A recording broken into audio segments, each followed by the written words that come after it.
Hiya, Tracey. Hello, how are you? I'm good. How are you doing? Yeah, I'm really good, thank you. It's nice to see you today. Yeah, it's lovely to see you. You're glowing. So I want to know is all about what you do. So what is Wisdom Springs and what is Transformative Coaching?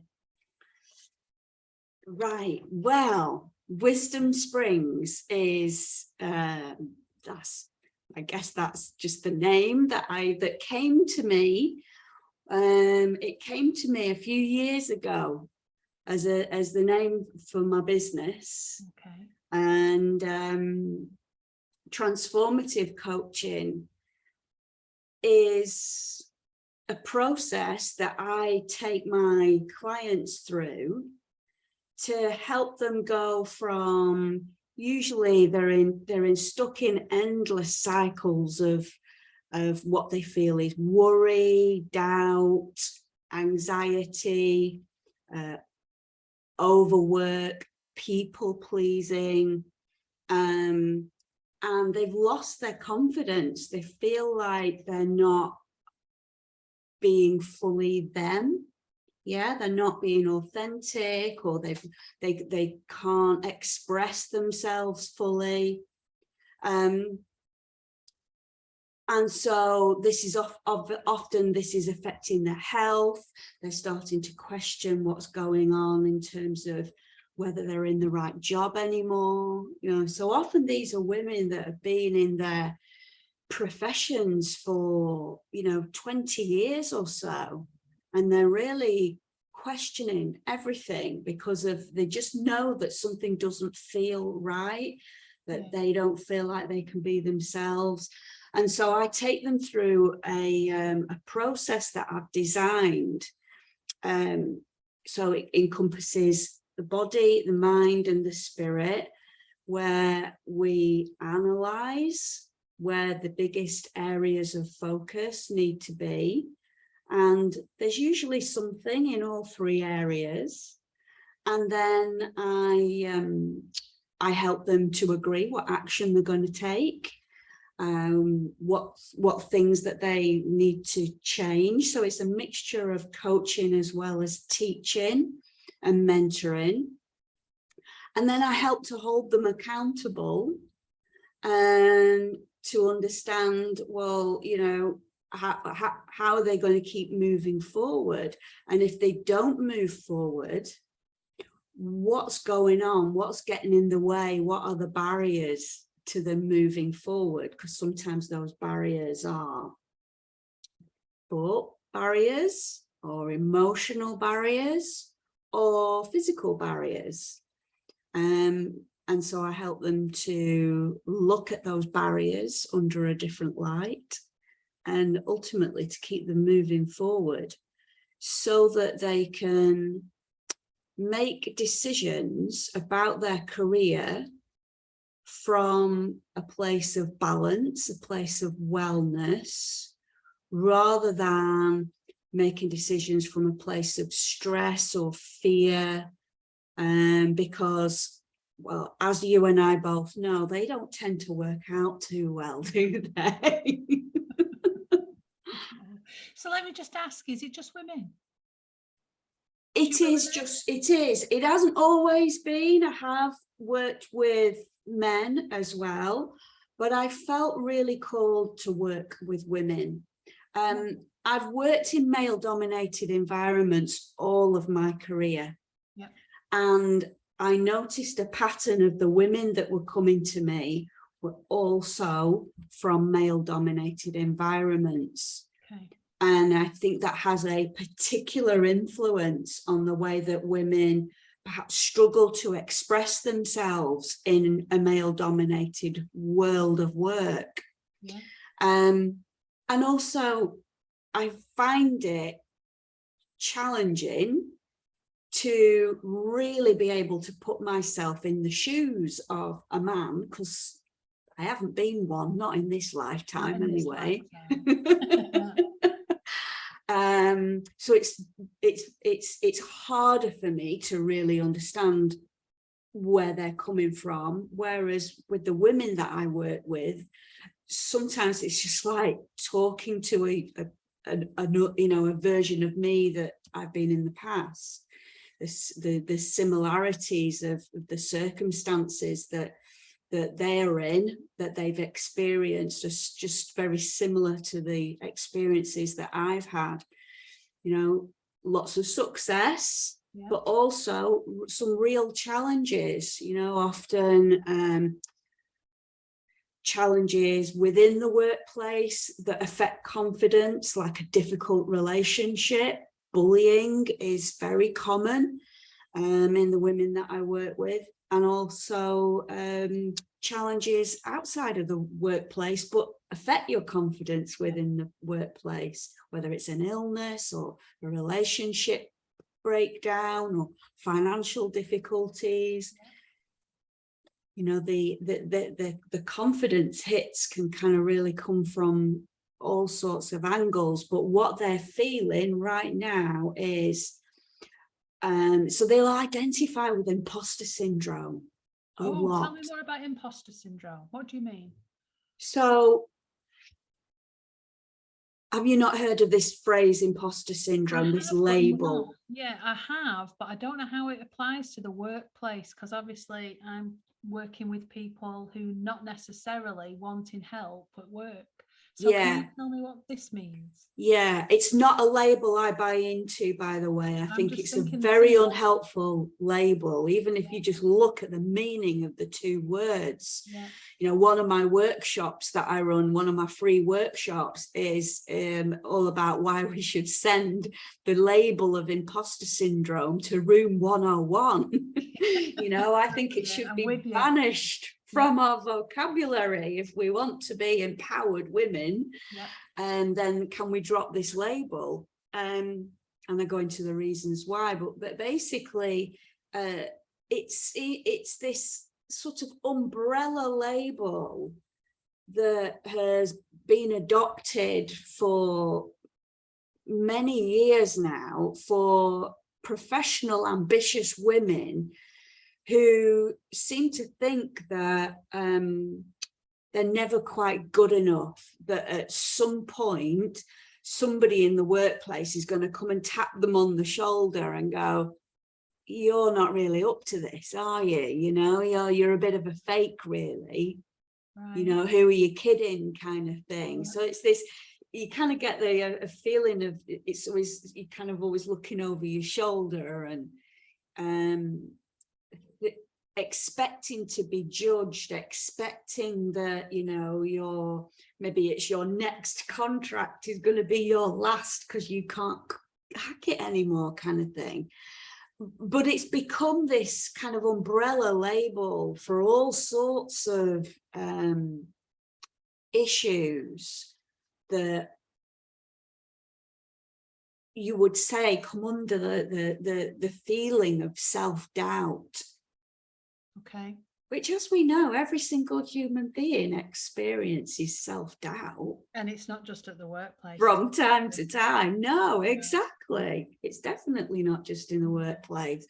And there's a big difference between doubting that you're good enough and not having the skills, not having been and done the training, the study, the work, do you know what I mean, to actually do something. There's a big difference, isn't there? And I think as well as women, what I see in the women that I work with is this sense that they've got to be good at absolutely everything. They're managing the house, they're managing the kids, they're organizing, making sure that the fridge is always well stocked. And working really hard. Often they work way more than their contracted hours, way more, logging on after the kids have gone to bed, working at weekends, even if they work part-time, they feel guilty for it, so they make up the time on the quiet somewhere else.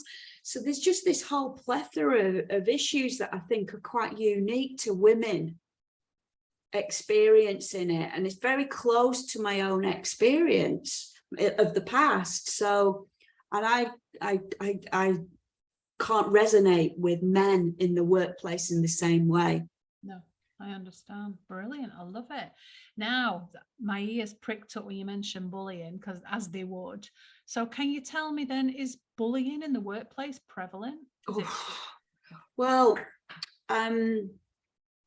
it's interesting you should pick up on that, actually, because it's something that I've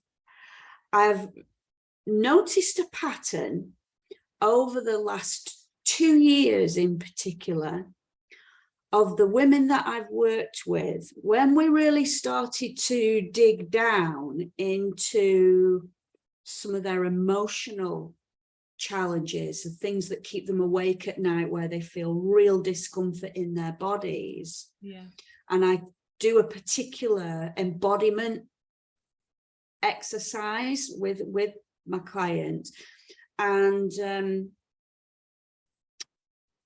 I was starting to notice a pattern where these ladies have been bullied in the workplace, and they've been bullied at an earlier time in their lives, often at school. Yeah. And some of them will even say, it feels like bullying follows me. Yeah. So I identified this pattern, and I was noticing it, but I wasn't really talking much about it when I was putting LinkedIn posts out, doing my marketing, etc., etc. And then a couple of weeks ago, the tribunals, the employment tribunals, issued the statistics for tribunal claims for the last 12 months. And claims that include bullying have increased by 44% in the last 12 months, which is huge. And it feels to me a little bit like everybody's kind of focusing on well-being and hybrid working and how to get people, back to some sense of whatever the new normal is going to be. Yeah. But actually, bullying is still as prevalent as it ever was, if not more so. And perhaps the environment that people now find themselves working in with this, are they working partly at home, partly in the office? Have they perhaps been forced to go back in the office? Or, all the other pressures, I suppose, and changes that have come about as a result of the pandemic.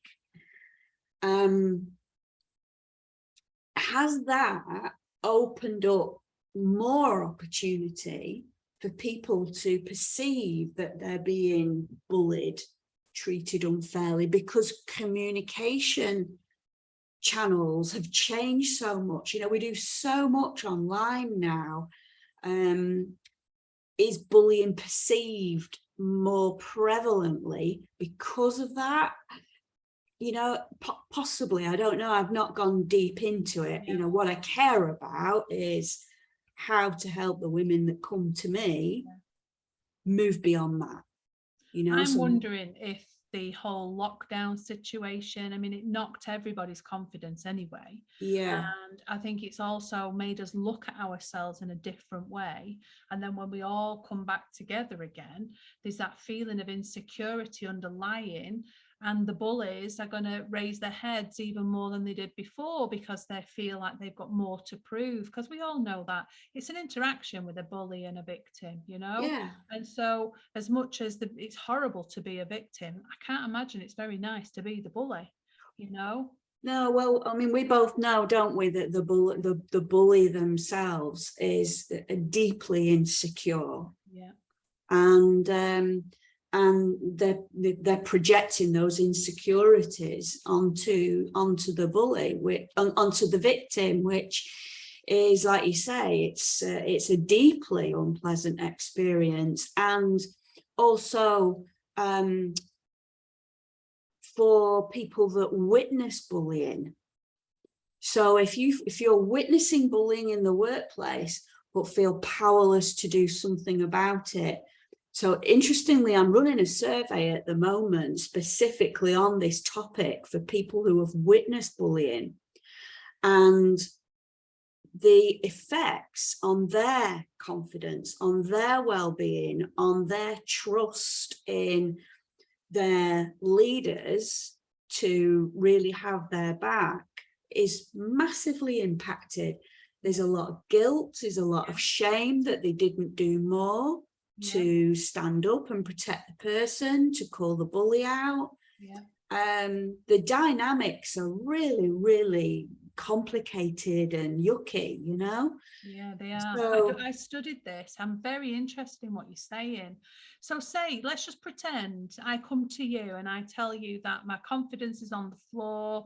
My boss, any chance he gets, is jibing in front of the group. I'm feeling like I can't go into work. I want to ring in sick. What would be the first thing you would tell me to do? How would you help me? Just one thing. Well, depending on just how you did feel, you know, maybe ringing in sick that day is actually not a bad thing to do. Okay. Yeah. There's no shame in taking some time out, because, you know, mentally and emotionally, you might be at the point of exhaustion, and that's not going to set you up for going into work and having a successful day anyway, is it? No, it's true. So point number one, you know, I come at this from a place of wellness first and foremost, you know. That's where my loyalty is, to the person I'm working with and their wellness. So I'm going to give them advice that best helps them to come to a decision of how they can maintain as much wellness that they've got going in the current moment. Then I would want to understand, who have they spoken to about it? Okay, like who could they talk to? The mum? So actually one of the free trainings on my website actually talks to this. Oh, brilliant. Well, talks let's to put this those details in the description box below, and then you don't need to repeat yourself. Anybody who's interested in this can go there. Yeah, absolutely. But you know, I'm always going to say, have you spoken to anybody in HR? If the bully isn't your line manager, have you spoken to your line manager or somebody similar to that? Now, depending on the situation, those two options may not fill the person with confidence. It's quite daunting, because you've already had a knock to your confidence and your self-esteem, and so the last thing you're going to want to do is go and admit it to somebody.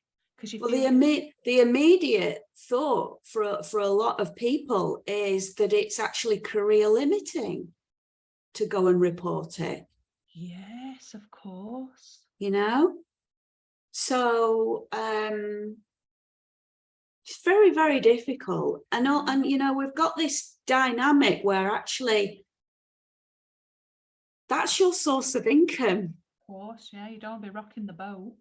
And then so sometimes it can be difficult to talk to a loved one, particularly if that loved one is also dependent on your salary for a stable home life, because that might trigger some fear in the partner that there may be some financial instability to come, and they may not actually give you the support that you really need in that moment in time, because actually it triggers some anxiety in them. I always find that the best person to speak to is somebody that can be objective. So not in the workplace and not going to be impacted by any decision that you make in the home either. Yeah, somebody who can be emotionally objective. That would be my advice, and say, okay, can you think of anybody that would fit that description? You know, because talking about it is so important for that individual to be able to process what's going on, and also to get some clarity for themselves about what to do next. Yeah.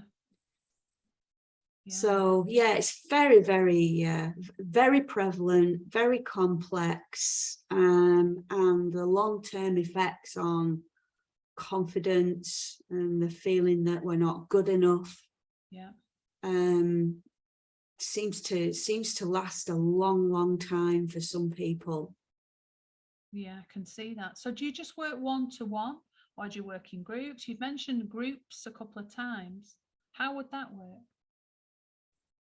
So I've been trialing a group version of my Unstoppable program.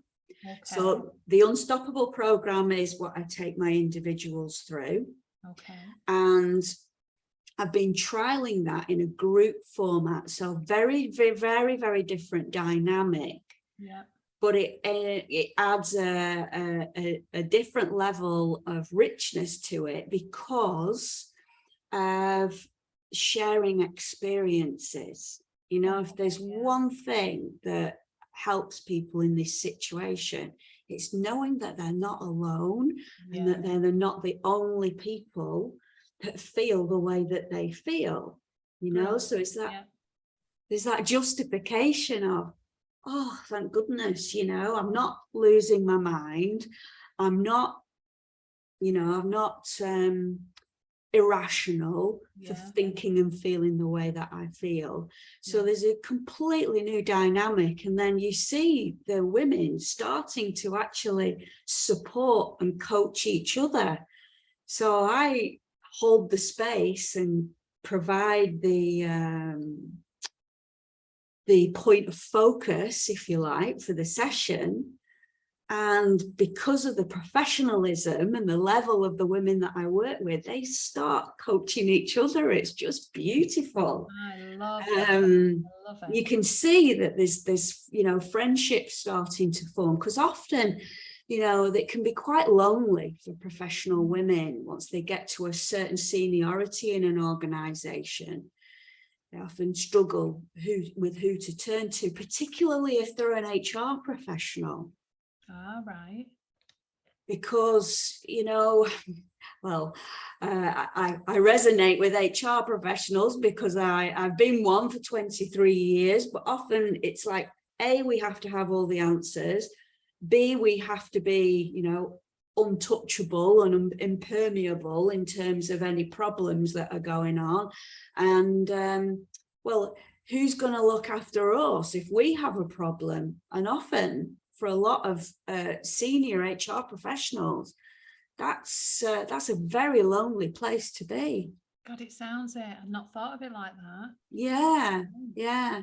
So tell me more about this program Unstoppable then. If you can work with it on an individual and a group basis, tell me more. Okay. So if you imagine a triangle, and the bottom part of the triangle is where we look at physical well-being. All right. So it's and this is a basic minimum, you know, it's a non-negotiable. If my client is not willing to look at this part, they're not going to be suitable for the rest of the program.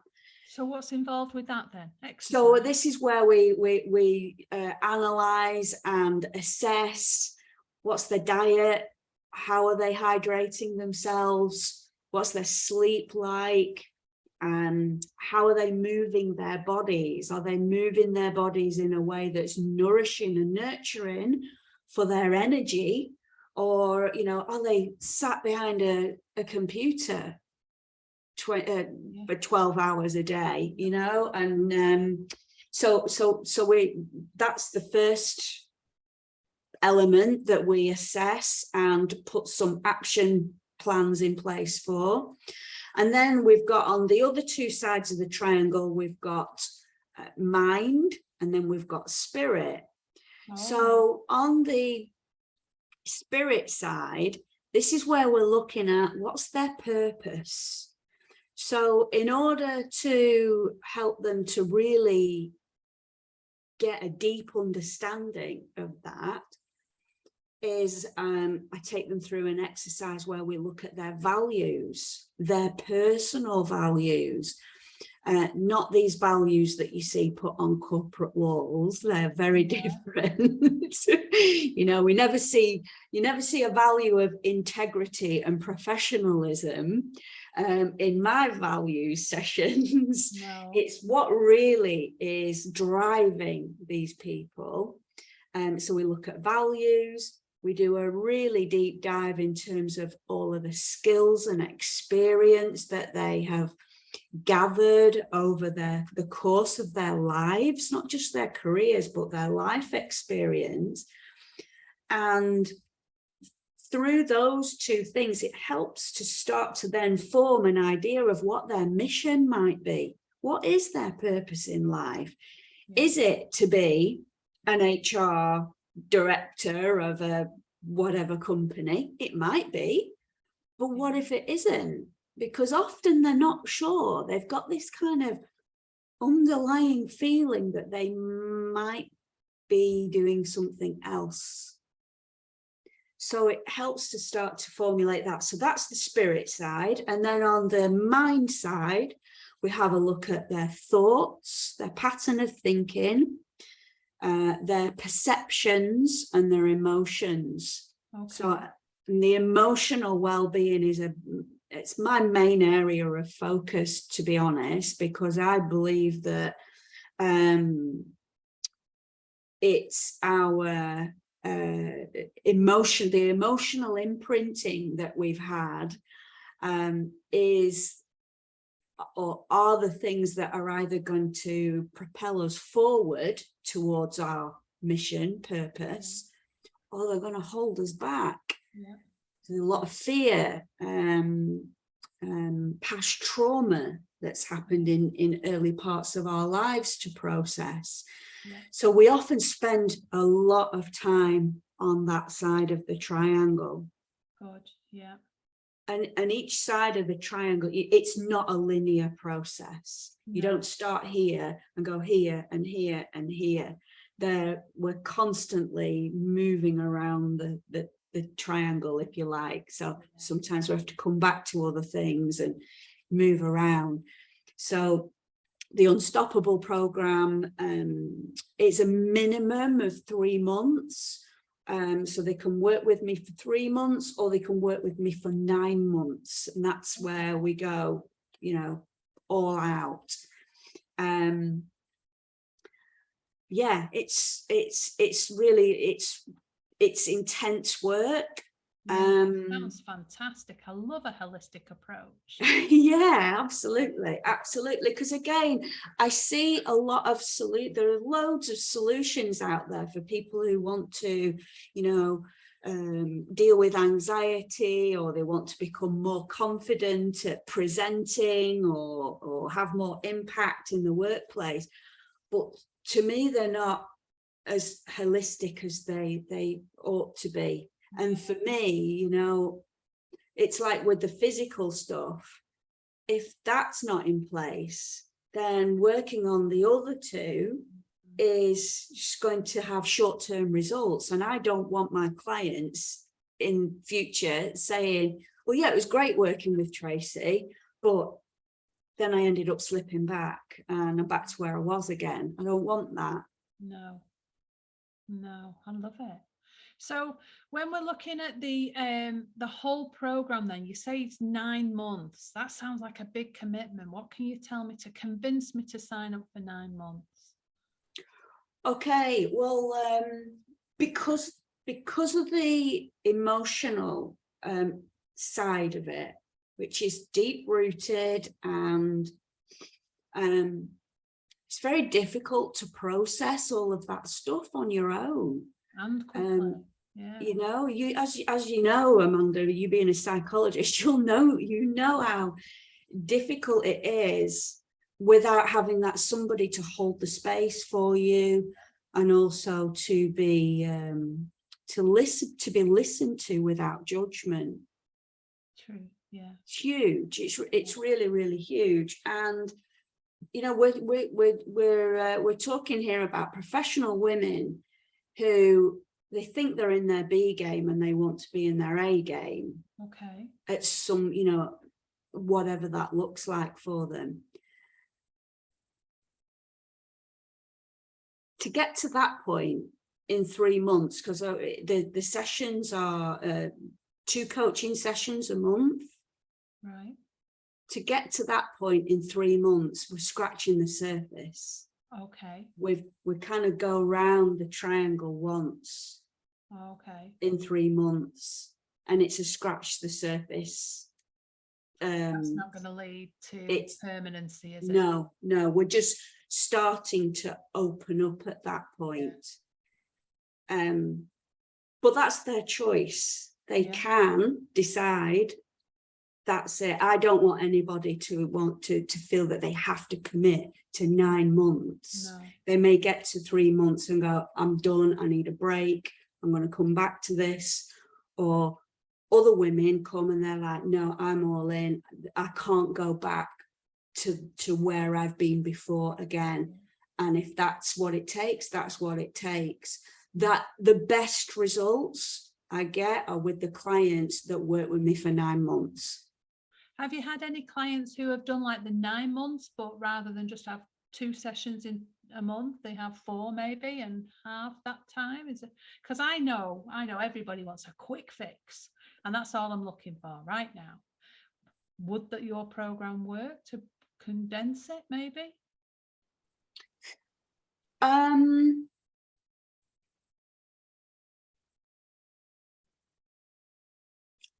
I haven't tried it.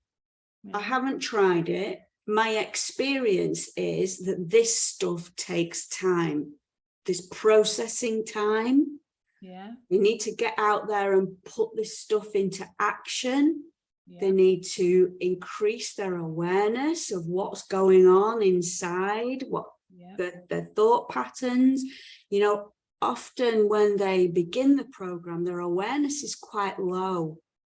Right. So often, you know, the first 3 months is just getting to them a point of realizing the change in their awareness. Okay. I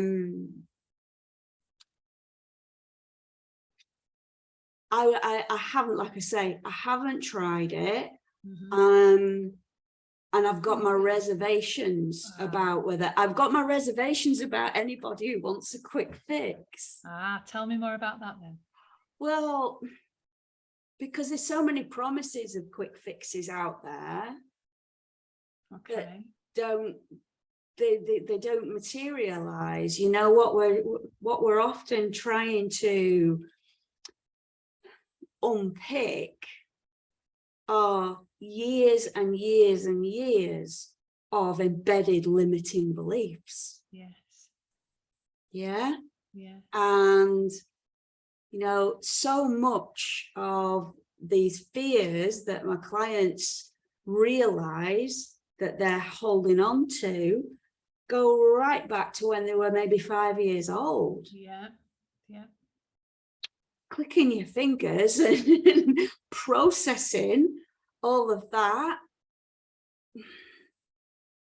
I think that's why I say 3 months was scratching the surface. Yeah, makes sense. Absolutely makes sense. I have one client I'm working with at the moment who took a 3-month program, and she's actually asked if she can stretch it out a little bit more because she wants more processing time. Brilliant. You know, so yeah, of course you can, if that's what works for you. So instead of she doesn't have 2 sessions a month, she has 1 session a month, because she knows that she knows herself quite well, and she knows that she really needs that time to be able to process, put everything into action, observe. She likes to journal lots as well, and she likes to notice how her experience changes, and she finds it too intense to do that every fortnight. Fair enough. Sounds right. Everybody's different, aren't they? You know, it's... So the benefits then, the results, they're not just seen in the workplace, I'm assuming. Does this affect them completely? in the home and completely. Yeah. I mean, I'm not going to lie, some clients do quit their jobs. Well, there you go. But they do it from a place of certainty, confidence, and a knowing of exactly what they're going to do next. Brilliant. I love that. It's quite a common output, actually. It's not a surprise to me now when 6 months after they've finished their journey, they go, guess what? I get an email and it's, guess what? The notice has gone in today.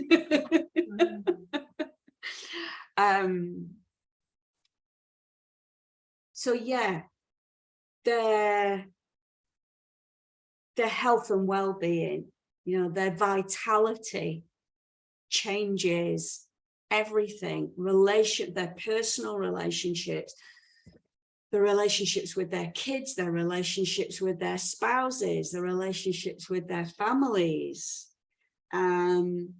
which are often become a source of conflict when we're not feeling confident in another area of our lives, and vice versa. Financial abundance tends to increase as a bit by magic. Number one, they're not spending so much money buying crap and drowning their sorrows maybe in a few too many vodkas at the weekend. You know, so their healthy lifestyle has changed. They feel sexy again, and this sense of vitality and energy and drive, and the ability for them to, the bit that takes the time actually is being able to speak their truth without the fear of being judged. That's what takes a lot of work. I can imagine. So we started off the conversation about professional women, but it sounds to me like women in any area of life need you. But I have a marketing coach, and she says, so the marketing coaches will tell you that if you market to everybody, you attract nobody. Oh, well, that doesn't mean to say that you don't have to be a professional woman to contact you. You will see anybody, surely. Of course, you know, but there's professional women is quite a broad description anyway, isn't it? Let's face it, you know, they don't have to be walking around with a suit and a briefcase. It's like, what's a professional woman? It's a woman who's proud of a career, proud of whatever that career is, you know. Yes, most of the women I work with are from male-dominated industries, but not all of them. No, I've got work with a homemaker if she came to you, she needed some help. 100%.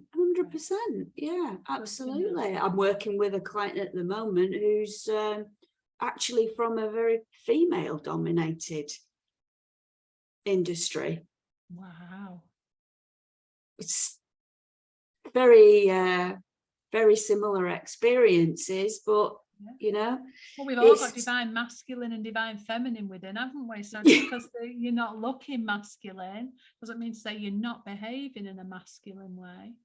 And I think that's the thing with the women that come from a male dominated environment, and this sense of inauthenticity that they feel that they can't escape from. And it's because often they feel like they've had to take on more masculine traits to be taken seriously in that environment. When they're not actually honoring the divine feminine side of themselves. Which is very important that they do. It's all about balance, isn't it? It's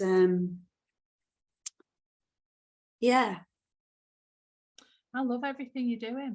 I'm really excited for you. Is there anything else that, you know, you could tell us about maybe the Unstoppable program or the other things you offer, you know? What I would just add, Amanda, is I trained to be a yoga teacher.